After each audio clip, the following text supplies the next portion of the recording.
What would you say if I told you about a company that had never traded, still wasn't trading, had never paid any tax, but which had just got a tax refund from HMRC directly into their bank account?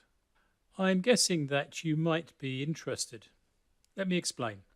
Today I'm going to run through the tax incentives for men in white coats, except you don't need a white coat and work in a lab to benefit.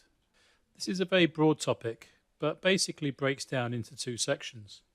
Firstly, the patent box regime, which is for companies with patents who are now exploiting them. They get a reduced rate of corporation tax. And I'm not going to say any more about these. Secondly, there is the R&D tax credit regime, which I think will be much more relevant to you. The level of support depends in part on whether you're a large company or not. I'm guessing that everyone listening to this is a small or medium-sized company. But if you look at the definitions, then a small company seems pretty big to me according to the definition. Are you developing a new product or service? Is this knowledge not readily available elsewhere? Are you enhancing an existing process or product?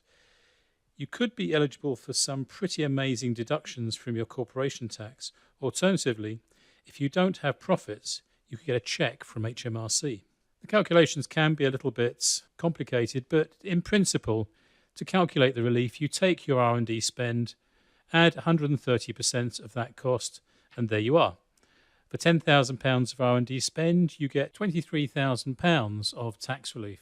There's a bit more to it than that, but at its core, that's all there is. The enhanced expenditure can either be deducted from your profits, so your taxable profits are reduced and so your tax goes down.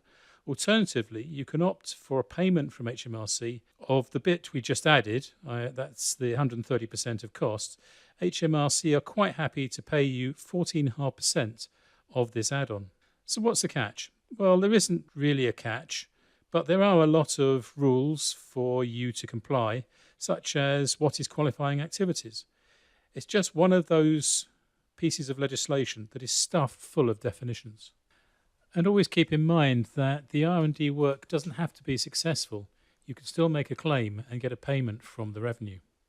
Are you starting to think that this maybe is not something for you? Well, I came across this man in the street test of whether you are carrying on any R&D and therefore incurring relevant expenditure. So, if you're trying to solve a problem that at the outset seems impossible and you don't know how to go about solving the problem, you could be doing R&D and get a nice handout from HMRC to help your project along the way. What costs can you claim? All of the usual: wages, salaries, materials, overheads, as long as they relate to the R&D project. You can include subcontractors, but agencies that provide labour, these costs are restricted so that basically it's just the labour cost itself that you can claim the R&D credit on. What sort of things could stand in your way? Well, the main one is if you are getting grants already, subsidised costs are not eligible. The size of the company, whether the company is part of a larger group, whether the work is conducted in the UK or overseas, these are all things that can impact upon your ability to make a claim, but we don't have time to go into these here. The R&D tax credit regime is a generous relief. It could give your project a much needed cash injection. If you think you might qualify, get in touch. We can go back to your last two completed corporation tax returns if necessary. So the fact that you thought your profits had been calculated and returns made to HMRC doesn't impede a new claim. Remember, this is not just for men in white coats. Boiler suits also qualify.